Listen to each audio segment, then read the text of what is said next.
आज हम Michael Louis की किताब द बिग शॉर्ट के कुछ हिस्सों पर एक गहरी नजर डाल रहे हैं। हाँ, ये कहानी है कि कैसे मुट्ठी भर लोगों ने 2008 के उस बड़े वित्तीय संकट को आते देख लिया था। बिल्कुल, और वो भी तब जब बड़े बड़े बैंक, विशेषज्ञ सब बेखबर थे। सही कहा, दुनिया काफी उलझी हुई थी उस वक्त। सब प्राइम मॉर्गेज, बॉन्ड्स, वो सीडीओज वगैरह। हाँ, काफी जटिल। लेकिन आज कोशिश करेंगे इसे थोड़ा सरल बनाने की कि आखिर सिस्टम में गड़बड़ कहाँ हुई और कैसे कुछ बाहरी लोगों ने पूरे सिस्टम के खिलाफ दांव लगाने का वो अविश्वसनीय तरीका ढूंढ निकाला। हाँ, चलिए समझते हैं इसे। तो कहानी शुरू होती है अमेरिकी होम लोन बाजार से। हाँ, मतलब ऐसे लोगों को घर खरीदने के लिए लोन दिए जा रहे थे जिनके पास चुकाने की क्षमता कह सकते हैं कम थी। बिल्कुल, उन्हें ही सब प्राइम मॉर्गेज कहा गया। हाँ, तो ये वो पहली ईंट थी जो हिल रही थी। सही। और फिर हजारों ऐसे कमजोर लोनों को इकट्ठा करके जटिल बॉन्ड्स बनाए गए। बॉन्ड्स मतलब इन लोनों के पूल को एक तरह के निवेश पैकेज की तरह बाजार में बेच रहे थे। हाँ बिल्कुल, लेकिन सबसे अजीब बात ये थी कि जो बड़ी रेटिंग एजेंसियां थीं, मूडीज, S&P जैसी, हाँ, वो इन खतरनाक बॉन्ड्स के भी बड़े हिस्सों को टॉप AAA रेटिंग दे रही थीं। AAA ऐसे लोनों पर? ये तो सच में हैरान करने वाला है। हाँ, मानो ये सरकारी बॉन्ड जितने सुरक्षित हों, और यही पहली बड़ी गड़बड़ दिखती है। कहाँ, मतलब रेटिंग एजेंसियों में? हाँ, जिन संस्थाओं पर भरोसे की उम्मीद थी, उनके अपने बिजनेस हित सच बोलने पर भारी पड़ रहे थे। फिर आए CDOs, कोलैटरलाइज्ड डेट ऑब्लिगेशंस। अच्छा, CDOs ये क्या थे? ये और भी पेचीदा थे। मतलब समझिए कि कबाड़ को सोने की तरह पैक करके बेचा जा रहा था। वॉल स्ट्रीट के लिए तो ये जोखिम छुपाने और मोटा मुनाफा बनाने की मशीन बन गई थी। लेकिन अगर अंदर कचरा ही था तो ये सोना बिका कैसे? खरीदने वालों को पता नहीं था क्या? यही तो खेल था। चीजें इतनी जटिल बना दी गई थी और रेटिंग्स इतनी भ्रामक थी कि बहुत कम लोग समझ पा रहे थे कि वो खरीद क्या रहे हैं। सब बस मुनाफे की दौड़ में थे। लेकिन इस चमक दमक के बीच कुछ शक्की मिजाज लोग भी थे। हाँ थे। जैसे माइकल बरी, वो डॉक्टर जो फंड मैनेजर बन गया था, अकेले डेटा में सच्चाई ढूंढ रहा था। हाँ, बरी। और स्टीव आइजमन, वो तो वॉल स्ट्रीट की चालबाजियों से जैसे नफरत ही करता था। और वो कॉर्नवॉल कैपिटल वाले? हाँ, वो नौजवान लड़के चार्ली लेडली, जेमी माय और बेन हॉकेट, वो बाजार की कह सकते हैं बेवकूफियों पर दाव लगाने में माहिर थे। तो इन सब ने अलग अलग तरीकों से एक ही चीज समझ ली थी। क्या? कि पूरा सिस्टम एक बड़े झूठ पर टिका है। ये घर खरीदने वाले लोन नहीं चुका पाएंगे। बिल्कुल। और उन्होंने सिस्टम के खिलाफ दांव लगाने के लिए एक हथियार चुना, क्रेडिट डिफॉल्ट स्वैप्स, CDS। ये क्या होता है? आसान भाषा में कहें तो ये बॉन्ड के फेल होने का बीमा था।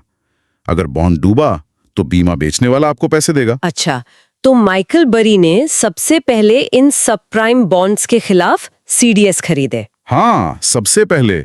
और कमाल की बात यह है, शुरुआत में बड़े बैंक जैसे गोल्डमैन सैक्स, वो खुशी खुशी और बहुत सस्ते में ये बीमा बेच रहे थे। सच में? क्यों? उन्हें लगा बड़ी पागल है, ये बॉन्ड्स कभी फेल ही नहीं होंगे। इतना भरोसा था उन्हें अपने सिस्टम पर। वाह। और स्टीव आइजमन को ये आइडिया ड्यूश बैंक के ग्रेग लिपमन ने दिया।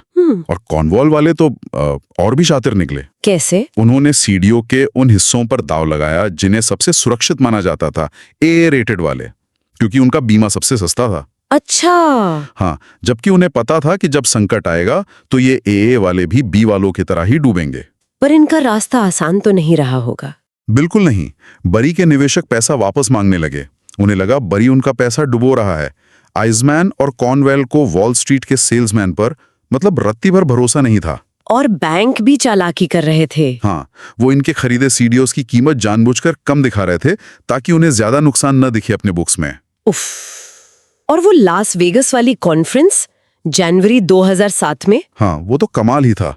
सोचिए, एक तरफ हजारों लोग जश्न मना रहे थे, शैंपेन उड़ रही थी, और दूसरी तरफ आइजमैन जैसे लोग देख रहे थे कि ये पूरा महल ताश के पत्तों का है। कितना बड़ा विरोधाभास। बिल्कुल।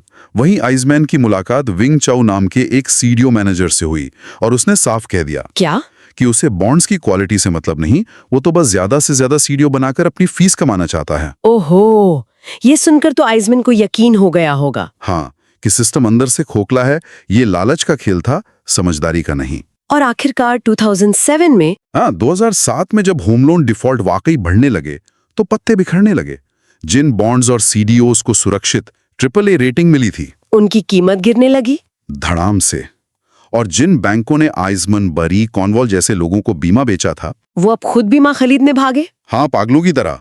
मॉर्गन स्टैनली का एक ट्रेडर था, हॉवी हमलर, उसने अकेले ही $9 बिलियन डुबो दिए। $9 बिलियन। हाँ, इससे साफ था कि बैंक खुद ही नहीं समझ पा रहे थे कि वो कितने बड़े जोखिम पर बैठे हैं। तो अंत में वो मुट्ठी भर बाहरी लोग सही साबित हुए। बिल्कुल, उन्होंने संकट से पैसा बनाया, जबकि लेमन ब्रदर्स जैसे बड़े नाम या तो दिवालिया हो गए या सरकारी मदद से बचे। तो द बिग शॉर्ट सिर्फ पैसों या मुश्किल शब्दों की कहानी नहीं है। नहीं, बिल्कुल नहीं।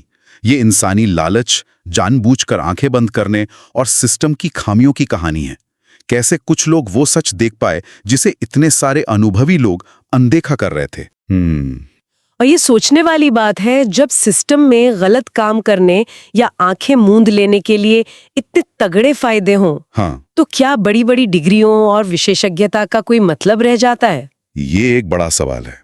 क्या वॉल स्ट्रीट ने सबक सीखा है, या क्या वैसी ही गलतियां किसी नए रूप में फिर से हो सकती हैं? हाँ, ये सवाल आगे की सोच के लिए छोड़ते हैं।